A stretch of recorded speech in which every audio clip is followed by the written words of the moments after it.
അങ്ങനെ UDF സർക്കാർ നയപരമായി തീരുമാനിച്ചു, PM ശ്രീ പദ്ധതി സംസ്ഥാനത്തെ സ്കൂളുകളിൽ നടപ്പാക്കും. നല്ല തീരുമാനം. അതായത് 265 സ്കൂളുകളിലായിരിക്കും ഈ പദ്ധതി നടപ്പിലാക്കുക. നമുക്കറിയാലോ, അതായത് തമിഴ്നാട് ഒഴികെയുള്ള മറ്റെല്ലാ സംസ്ഥാനങ്ങളും ഈ പദ്ധതിയിൽ ചേർന്ന് കഴിഞ്ഞു. ഈ പദ്ധതിയുടെ കീഴിൽ ഇപ്പം ഏതാണ്ട് 14,500 സ്കൂളുകളാണ് രാജ്യത്താകെ ഉള്ളത്. അതായത് PM ശ്രീ പദ്ധതി നടപ്പിലാക്കിക്കൊണ്ടിരിക്കുന്ന സ്കൂളുകൾ. ആ സ്കൂളിന്റെ കൂട്ടത്തിലേക്കാണ് കേരളത്തിലെ 265 സ്കൂളുകളിലും ഇനി PM ശ്രീ പദ്ധതി നടപ്പാക്കും. ഇതോടെ നമ്മുടെ സഖാക്കളാകെ ഇളകിയിരിക്കുകയാണ് കേട്ടോ. സഖാക്കൾക്ക് ഉറക്കം നഷ്ടപ്പെട്ടിരിക്കുന്നു. പിണറായി വിജയൻ, പഴയ മുഖ്യമന്ത്രി പിണറായി വിജയന്റെ ഒരു ഫേസ്ബുക്ക് പോസ്റ്റ് കണ്ട് ഞാൻ ആകെ അത്ഭുതപ്പെട്ടുപോയി.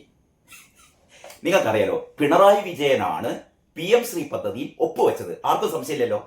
PM ശ്രീ പദ്ധതിയിൽ ഒപ്പുവെച്ചത് ആരാണ്? പിണറായി സർക്കാരാണ്, പിണറായി വിജയനാണ്. എന്തിനായിരുന്നു ഒപ്പുവെച്ചത്? നമ്മളൊരു പദ്ധതിയിൽ ഒപ്പുവെക്കുന്നത് എന്തിനു വേണ്ടിയിട്ടാണ്? ആ പദ്ധതി നടപ്പാക്കാം, അല്ലേ? പദ്ധതി നടപ്പാക്കാനാണല്ലോ ഒപ്പുവെക്കുന്നത്. പക്ഷെ അതിൻ്റെ അടുക്ക് നമ്മുടെ പൂമരൻ M സ്വരാജ് എന്ന് പറയുന്ന ഒരു പൊട്ടൻ പറഞ്ഞു, ഞങ്ങൾ ഒപ്പുവെച്ചത് ഈ പദ്ധതി നടപ്പാക്കാനായിരുന്നില്ലല്ലോ എന്ന് പറയും നമ്മൾ കേട്ടു. എനിക്ക് ഇതുവരെ അതിന്റെ അർത്ഥം മനസ്സിലായില്ല കേട്ടോ.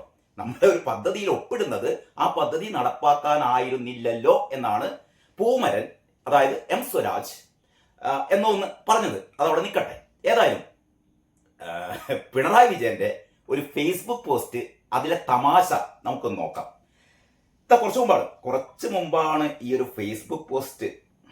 അതില് പിണറായി സഖാവ് എഴുതിയിരിക്കുന്നു, സംഘപരിവാറിന്റെ കാവ്യവൽക്കരണ അജണ്ടകൾക്ക് മുന്നിൽ UDF സർക്കാർ ഒച്ചാനിച്ചു നിൽക്കുന്ന കാഴ്ചയാണ് UDF മുന്നണി യോഗത്തിൽ ഉണ്ടായത്. പ്രതിപക്ഷത്തായിരുന്നപ്പോൾ പറഞ്ഞ നിലപാടുകളെല്ലാം കാറ്റിൽ പറത്തി PM ശ്രീ പദ്ധതി നടപ്പിലാക്കാനുള്ള UDF തീരുമാനം മതനിരപേക്ഷ കേരളത്തോടുള്ള കടുത്ത വഞ്ചനയാണ്. ചിരിക്കേണ്ട നിങ്ങൾ.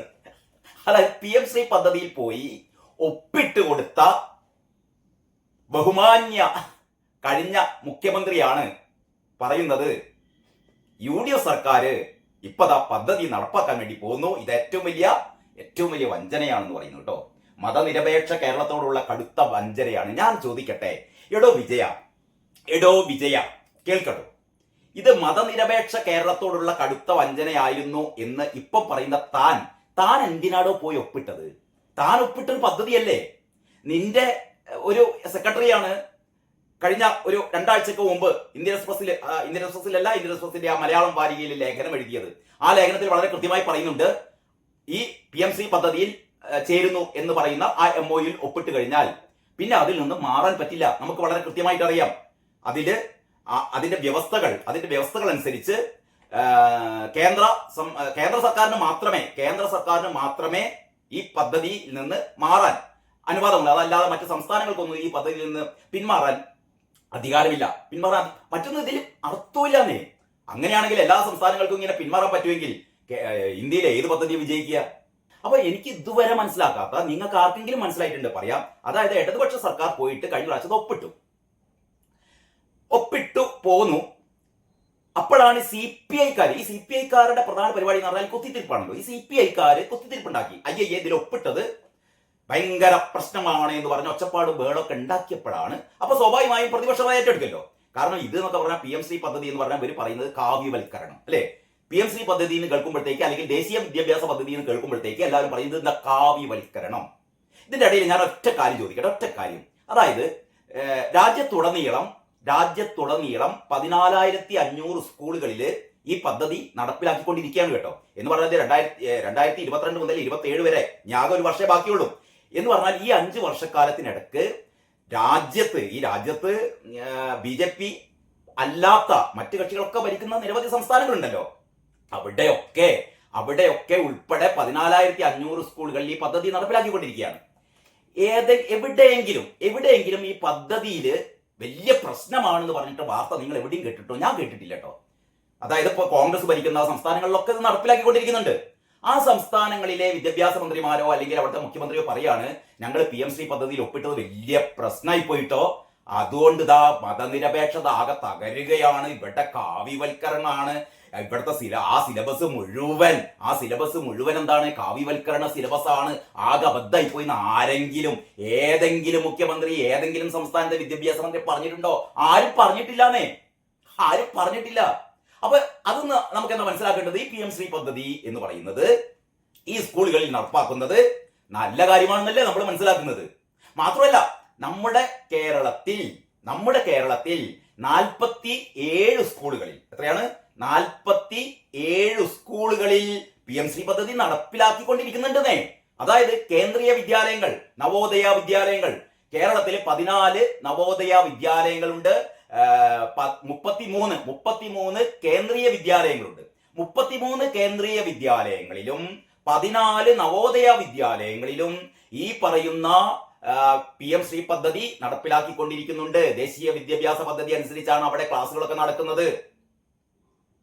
ഞാൻ ചോദിക്കട്ടെ, ഈ കേന്ദ്രീയ വിദ്യാലയത്തിലും നവോദയ വിദ്യാലയത്തിലും അഡ്മിഷൻ കിട്ടാൻ വേണ്ടിയിട്ട് ഇവിടെ നടക്കുന്ന തല്ല് നമുക്ക് എല്ലാവർക്കും അറിയാം. കുട്ടികളെ എങ്ങനെയെങ്കിലും കേന്ദ്രീയ വിദ്യാലയത്തിൽ ചേർക്കണം, നവോദയ വിദ്യാലയത്തിൽ ചേർക്കണം. എന്തിനു വേണ്ടിയിട്ടാണ്? അവിടുത്തെ വിദ്യാഭ്യാസ പദ്ധതി മെച്ചപ്പെട്ടതാണെന്ന് ഇവർക്കൊക്കെ അറിയാം. ഈ പറയുന്ന അന്തംഗമ്മികൾക്ക്, അതായത് PM ശ്രീ പദ്ധതിയെ എതിർക്കുന്ന അന്തംഗമ്മികൾക്ക് മുഴുവനും അറിയാം കേന്ദ്രീയ വിദ്യാലയത്തിലും നവോദയ വിദ്യാലയത്തിലും നല്ല വിദ്യാഭ്യാസമാണ്. പക്ഷേ ഇത് ബാക്കിയുള്ള കുട്ടികൾക്കൊന്നും പറ്റൂലട്ടോ. എന്തിനാടോ ഇങ്ങനെ പിടിവാശി പിടിക്കുന്നത്? അല്ലേ? ദേശീയ വിദ്യാഭ്യാസ പദ്ധതി എന്ന് പറഞ്ഞാൽ കാവ്യവൽക്കരണം. ആരാ പറഞ്ഞത്? നിങ്ങൾ കുറെ കാലായില്ല തുടങ്ങിയിട്ട്. അതിന് കാലൊക്കെ പോയി. ഇതൊന്നും മനസ്സിലാക്കാതെ ഈ മണൂറാഞ്ചൻ ഈ ഫേസ്ബുക്ക് പോസ്റ്റ്, അതായത് പിണറായി വിജയൻ സ്വന്തമായിട്ടല്ല ഫേസ്ബുക്ക് പോസ്റ്റ് തയ്യാറാക്കുന്നത് നമുക്കൊക്കെ അറിയാം. ഇയാൾക്ക് വേണ്ടിയിട്ട് ആരോ എഴുതി കൊടുക്കുകയാണ്. ആ എഴുതി കൊടുക്കുന്ന മണകൂടാഞ്ചന്മാര് മനസ്സിലാക്കണ്ടേ ഇതൊക്കെ ആൾക്കാർ വായിച്ച് ചിരിക്കുന്നത്? ഒപ്പിട്ട ആൾ എന്നെ പോയി കണ്ട് പറയാണ്, അല്ല ഞങ്ങൾ ഒപ്പിട്ട പദ്ധതി നിങ്ങൾ നടപ്പാക്കുക. എന്താ ചെയ്യല്ലേ? നിങ്ങൾ ഒരൊറ്റ കാര്യം, ഈ CPI-ക്കാർ കുത്തിത്തീർപ്പ് ഉണ്ടാക്കില്ല എന്ന് വിചാരിക്കുക. CPI-ക്കാർ കുത്തിത്തീർപ്പ് ഉണ്ടാക്കിയില്ലായിരുന്നുവെങ്കിൽ കഴിഞ്ഞ LDF സർക്കാർ ഇത് വളരെ വിജയപ്രദമായി നടപ്പാക്കുകയായിരുന്നു. ഇവർ കുത്തിത്തീർപ്പ് ഉണ്ടാക്കിയതുകൊണ്ടാണ് അവർ സ്റ്റോപ്പ് ചെയ്തത്. മാത്രമല്ല, ഈ പദ്ധതിയിൽ നിന്ന് താൽക്കാലികമായി ഒച്ചപ്പാടും ബഹളുണ്ടായപ്പം എന്താ പറഞ്ഞത്? ഈ പദ്ധതിയിൽ നിന്ന് താൽക്കാലികമായി ഞങ്ങളൊന്ന് വിട്ടുനിൽക്കുകയാണ്, അല്ലേ? ഒന്ന് താൽക്കാലികമായി മരവിപ്പിക്കുകയാണ്. ഞങ്ങളൊരു മന്ത്രിസഭാ ഉപസമിതിയൊക്കെ രൂപീകരിച്ചിട്ടുണ്ട്, അവര് തീരുമാനിക്കട്ടെ, അതുവരെ ഞങ്ങൾ ഇതൊന്ന് എന്ത് ചെയ്യാണ്? വിട്ടുനിൽക്കുകയാണ്. അല്ലാതെ ഞങ്ങൾ ഇതൊന്ന് പിന്മാറുന്നു എന്ന് പിണറായി സർക്കാർ ഒരിക്കലും പറഞ്ഞിട്ടില്ല. അതിന്റെ അടുക്ക് ശിവൻകുട്ടി പറഞ്ഞല്ലോ നമ്മളോട്, ദേശീയ വിദ്യാഭ്യാസ പദ്ധതിക്ക് എന്താ കുഴപ്പമെന്ന് ചോദിച്ചില്ലേ? അതിപ്പോഴും കിടക്കുന്നില്ലേ നമ്മുടെ സോഷ്യൽ മീഡിയയില്? മാധ്യമപ്രവർത്തകരോട് ചോദിച്ചാണ് എന്താ ദേശീയ വിദ്യാഭ്യാസ പദ്ധതിക്ക് എന്താ കുഴപ്പം.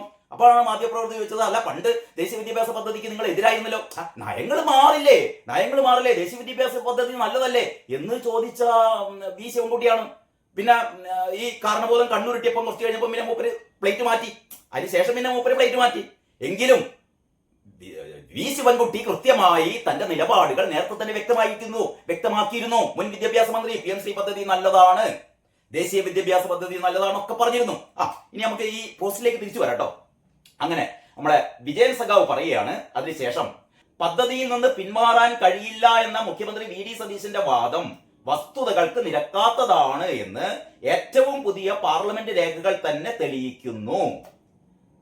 PM ശ്രീ പദ്ധതിയിൽ നിന്ന് സംസ്ഥാനങ്ങൾക്ക് എപ്പോൾ വേണമെങ്കിലും പിന്മാറാമെന്നും അതിലൂടെ ആ പദ്ധതിയുടെ വിഹിതം മാത്രമാണ് നഷ്ടപ്പെടുക എന്നും മുസ്ലിം ലീഗ് MP PV അബ്ദുൾ വഹാബിന്റെ രാജ്യസഭാ ചോദ്യത്തിന് കേന്ദ്ര സർക്കാർ വ്യക്തമായ മറുപടി നൽകിയിട്ടുണ്ട്. എടോ വിജയ, അങ്ങനെയാണ് നിങ്ങൾക്ക് പിന്മാറിക്കൂടായിരുന്നടോ. എന്തൊരു കഷ്ടാണിത്. നിങ്ങൾ പോയി ഒപ്പിടുക. ശരി, നിങ്ങൾ പോയി ഒപ്പിട്ടത് കൊണ്ട് നിങ്ങളെ സെക്രട്ടറി പറയാ ഒപ്പിട്ട് കഴിഞ്ഞാൽ പിന്നെ മാറാൻ പറ്റൂല, അത് നടപ്പിലാക്കിയേ തീരൂ. UDF സർക്കാർ ഇതാ നടപ്പിലാക്കിക്കൊണ്ടിരിക്കുന്നു. അപ്പോഴാണ് താൻ പറയുന്നത് എപ്പോ വേണമെങ്കിലും അതിൽ നിന്ന് പിന്മാറാം. എന്നാ പിന്നെ നിങ്ങൾക്കാണ്ട് പിന്മാറിക്കൂടായിരുന്നോ? ഇത് ഈ കച്ചറയും കൊല്ലാപ്പം പിന്നെ ഉണ്ടാവുമോ? നിങ്ങൾ ഒപ്പിട്ട് പോയെങ്കിൽ നിങ്ങൾക്കാണ്ട് പിന്മാറുക. അത് നിങ്ങള് മാത്രമല്ല 2024 ഓർമ്മണ്ടോ വിജയ? അതൊക്കെ നമുക്ക് ഓർമ്മണ്ടോ? 2024 നിങ്ങൾ 2025 പോയി ഒപ്പിട്ടത്. 2024 നമ്മുടെ റാണി ജോർജ് ആരാണെന്നറിയോ? റാണി ജോർജ് ആണ് ഈ വിദ്യാഭ്യാസ പ്രിൻസിപ്പൽ സെക്രട്ടറി. അതായത് LDF ഭരിക്കുമ്പോൾ വിദ്യാഭ്യാസ സെക്രട്ടറി ആയ റാണി ജോർജിന്റെ ഒരു കത്ത് സോഷ്യൽ മീഡിയയിലുണ്ട്. റാണി ജോർജ് കേന്ദ്രത്തിന് കത്തയക്കുകയാണ്. PM-ശ്രീ പദ്ധതി നടപ്പാക്കാൻ ഞങ്ങൾ തയ്യാറാണ്. PM-ശ്രീ പദ്ധതി നടപ്പാക്കാൻ ഞങ്ങൾ തയ്യാറാണ്. അതിന്റെ കാര്യങ്ങളൊക്കെ സ്പീഡപ്പ് ചെയ്യണം. അതിന്റെ കാര്യങ്ങളൊക്കെ സ്പീഡപ്പ് ചെയ്യൂ, ഞങ്ങൾ തയ്യാറാണ് എന്ന്. അപ്പൊ 2024 നിങ്ങൾ തീരുമാനിച്ചതാണ്. നിങ്ങൾ തീരുമാനിച്ചു, 2024 തീരുമാനിച്ചു. അത് കഴിഞ്ഞിട്ട് 2025 നിങ്ങൾ പോയി ഇങ്ങോട്ട് ഒപ്പിട്ട് കഴിഞ്ഞപ്പോഴാണ് CPI-ക്കാർ കുത്തിത്തിരിപ്പുണ്ടാക്കിയത്. കുത്തിത്തിരിപ്പുണ്ടാക്കിയപ്പോൾ സ്വാഭാവികമായും ആര് ഏറ്റെടുത്തു? പ്രതിപക്ഷം ഏറ്റെടുത്തു. പ്രതിപക്ഷം പറഞ്ഞു അത് ഭയങ്കര മതനിരപേക്ഷയെ തകർക്കുന്നൊക്കെ പറയും. സ്വാഭാവികമായും പ്രതിപക്ഷങ്ങൾ അങ്ങനെയൊക്കെ പറയും. അപ്പൊ നിങ്ങൾക്ക് ബേജാറായി. നിങ്ങൾ വിചാരിച്ച് മുസ്ലിം വോട്ടുകളൊക്കെ നഷ്ടപ്പെടും, മുസ്ലിങ്ങളാകെ നിങ്ങൾക്ക് എതിരാകുമെന്ന് മനസ്സിലാക്കിയപ്പോൾ നിങ്ങൾ പതുക്കെ നീറ്റായിട്ട് എന്ത് ചെയ്തു? നിങ്ങൾ അതിന്റെ അകത്ത് പിന്മാറാൻ വേണ്ടി നോക്കി. പക്ഷെ പിന്മാറാൻ പറ്റിയില്ല. കാരണം ആ MOU-യിലുണ്ട് പിന്മാറാൻ പറ്റൂല എന്ന്. അപ്പൊ നിങ്ങൾ താൽക്കാലികമായി ഞങ്ങളൊന്ന് മാറി നിൽക്കുകയാണ്, ഞങ്ങളൊന്ന് പഠിക്കട്ടെ. എന്നിട്ടാ ഒപ്പിട്ട് കഴിഞ്ഞിട്ട് നിങ്ങൾ പറയാം ഞങ്ങളൊന്ന് പഠിക്കട്ടെ, ഞങ്ങളൊരു മന്ത്രിസഭ ഉപസമിതിയൊക്കെ രൂപീകരിച്ചിട്ടുണ്ട് എന്നും പറഞ്ഞിട്ട് നിങ്ങൾ നൈസായിട്ട് മുങ്ങി. ഈ മന്ത്രിസഭ ഉപസമിതി ആവട്ടെ ഒരു പഠിച്ചിട്ട് ഇത് മനസ്സിലായില്ല എന്ന് പറഞ്ഞാൽ പിന്നീട് ഇവര് പഠിക്കാനൊന്നും നിന്നില്ല. പഠിച്ചു കഴിഞ്ഞാൽ എന്നേ നടപ്പാക്കാൻ പറയും. കാരണം നല്ല പദ്ധതിയാണല്ലോ. അപ്പൊ ഏതായാലും നിങ്ങൾ ഇത് നടപ്പിലാക്കൊന്നും ചെയ്തില്ല, പോട്ടെ. അങ്ങനെയാണ് ഇപ്പം കഴിഞ്ഞ UDF-ന്റെ യോഗം തീരുമാനിച്ചു ഇത് നടപ്പാക്കാൻ. അപ്പോഴാണ് നിങ്ങൾക്ക് കുരു പൊട്ടിയത് അവിടെ പിടിച്ച് ഇരുന്ന പോലെ. ഇത് വീണ്ടും ഈ ഫേസ്ബുക്കിൽ നിങ്ങൾ ഇങ്ങനെ വിഡിത്ത് എഴുതണം, അല്ലെ വേറെ ആരെക്കൊണ്ടെങ്കിലും എഴുതിക്കുക. ഈ ചങ്ങായി തന്നെ എഴുതുകയാണ്. പോയി ഒപ്പിട്ട ആള് തന്നെ പറയാണ് അയ്യേ ദാ UDF നടപ്പാക്കാൻ പോവുകയാണ്, നിങ്ങൾ എന്തിനാ നടപ്പാക്കണ്, നിങ്ങൾക്കാണ്ട് പിന്മാറിക്കൂടെ? അപ്പോഴാണ് ഇവിടുത്തെ സാധാരണ ജനങ്ങൾ ചോദിക്കാണ്, കേട്ടോ അങ്ങനെയാണ് നിങ്ങൾക്കാണ്ട് പിന്മാറിക്കൂടായിരുന്നോ? എന്താ ചെയ്യല്ലേ? എന്നിട്ട് അതിനുശേഷം നിയമപരമായ യാതൊരു നിർബന്ധവും ഇല്ലാതിരുന്നിട്ടും PM-ശ്രീ നടപ്പാക്കാൻ UDF കാണിക്കുന്ന അമിതാവേശം സംഘപരിവാറിനെ പ്രീതിപ്പെടുത്താൻ മാത്രമാണ്. അപ്പൊ നിങ്ങൾ നടത്തിയതൊന്നും സംഘപരിവാറിനെ പ്രീതിപ്പെടുത്താനല്ലായിരുന്നോ? കഴിഞ്ഞ 10 വർഷക്കാലം LDF സർക്കാർ RSSന്റെ വർഗീയ സിലബസിന് മുന്നിൽ മുട്ടുമടക്കാതെ കാത്തു സൂക്ഷിച്ച കേരളത്തിന്റെ കസ്തൂരി മാമ്പഴം കാക്ക കൊത്തിപ്പോയി. എന്തൊക്കെയാണ് പറയുന്നത്?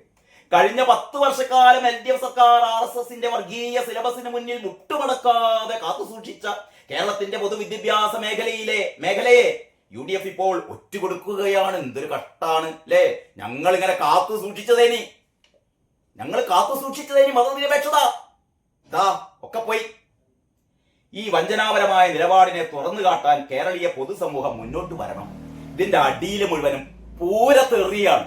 തെറി പറയില്ല ആൾക്കാര്. ഉള്ള കച്ചറാമ്പൊക്കെ ചെയ്ത് കഴിഞ്ഞിട്ട് പറയാണ് അയ്യേ ഇത് ചെയ്തൊക്കെ നിങ്ങളാണ്. എന്താ ചെയ്യ അല്ലെ? എന്താ ചെയ്യ? നിങ്ങൾ പറ എന്താ ചെയ്യ? ഈ PM-ശ്രീ പദ്ധതി എന്ന് പറയുന്നത് എത്രമാത്രം നല്ല പദ്ധതിയാണ് എന്നുള്ളത് ഇവിടെ ആ പദ്ധതിയെ കുറിച്ച് അറിയാവുന്ന ആൾക്കാർക്കൊക്കെ അറിയാം. LDF സർക്കാർ ചെയ്ത ഏറ്റവും വലിയ മഹാ അപരാധം എന്ന് പറയുന്നത് ഇവിടത്തെ വിദ്യാർത്ഥികളോട് ചെയ്ത അപരാധമാണ്. ഇവിടുത്തെ വിദ്യാർത്ഥികൾക്ക് PM-ശ്രീ പദ്ധതി നടപ്പാക്കിയ സ്കൂളുകളിൽ പഠിക്കുന്ന കുട്ടികളെ സംബന്ധിച്ചിടത്തോളം അവരുടെ ഭാവി ഏറ്റവും എന്ന് പറഞ്ഞാൽ ലോക നിലവാരത്തിലേക്ക് ഉയരാവുന്ന ഒരു സാധ്യതയാണ് LDF സർക്കാർ കൊണ്ടുപോയി നശിപ്പിച്ചത്. ഏതായാലും UDF സർക്കാർ തിരിച്ചറിഞ്ഞു. അവരിത് ആ പദ്ധതി നടപ്പിലാക്കുന്നു. അവർ 265 സ്കൂളുകളുടെ ലിസ്റ്റ് കൊടുക്കാൻ പോവുകയാണ്. അവർ പറയുന്നത് സിലബസ് അവർക്ക് ഇഷ്ടമുള്ള കാര്യങ്ങൾ മാത്രമേ പഠിപ്പിക്കുകയുള്ളൂ എന്നൊക്കെ പറയുന്നു. കാവ്യവൽക്കരണമൊന്നും ഞങ്ങൾ അനുവദിക്കില്ല എന്ന് പറയുന്നു. നല്ല കാര്യം, കാവ്യവൽക്കരണങ്ങൾ അനുവദിക്കേണ്ടതോ? കാവ്യവൽക്കരണം ആണെങ്കിൽ ഞാൻ നേരത്തെ പറഞ്ഞ പോലെ ഈ പറഞ്ഞ 1500ഓളം സ്കൂളുകൾ ഈ പദ്ധതി നടപ്പിലാക്കിക്കൊണ്ടിരിക്കുകയാണ്. സതീശന് വേണം വിളിച്ചു നോക്കാം. കർണാടക മുഖ്യമന്ത്രി എന്നിട്ട് തെലങ്കാന മുഖ്യമന്ത്രിനൊക്കെ വിളിച്ചു നോക്കുക അവിടെ എങ്ങനെയാ സ്ഥിതി എന്ന്. അവിടെ എന്ത് കാവ്യവൽക്കരണമാണ് PM-ശ്രീ പദ്ധതി നടപ്പിലാക്കിയ സ്കൂളിൽ നിന്ന് വിളിച്ചു നോക്കിയാൽ ഒരു പറയും ഒരു കാവ്യവൽക്കരണവും ഇല്ല, നല്ല പദ്ധതിയാണ് എന്നെല്ലാ സ്ഥലത്തും ആൾക്കാർ പറയും. പിണറായി വിജയൻ ഇങ്ങനെ കുരുപൊട്ടി ഫേസ്ബുക്ക് പോസ്റ്റ് ഇട്ട് അവസാനം ഇങ്ങനെ നാട്ടുകാരുടെ മുഴുവൻ തെറിയും വാങ്ങിയിട്ട് തേഞ്ഞൊട്ടു. അത് തന്നെ ഉളുപ്പ് വേണോ? ഉളുപ്പ് കേട്ടോ. പണ്ട് BS പറഞ്ഞില്ലേ ഉളുപ്പ്, അത് വേണം കേട്ടോ. ശരി, ബാക്കി കാര്യങ്ങൾ നമുക്ക് അടുത്ത വീഡിയോയിൽ. അതുവരെ എല്ലാവർക്കും നന്ദി, നമസ്കാരം.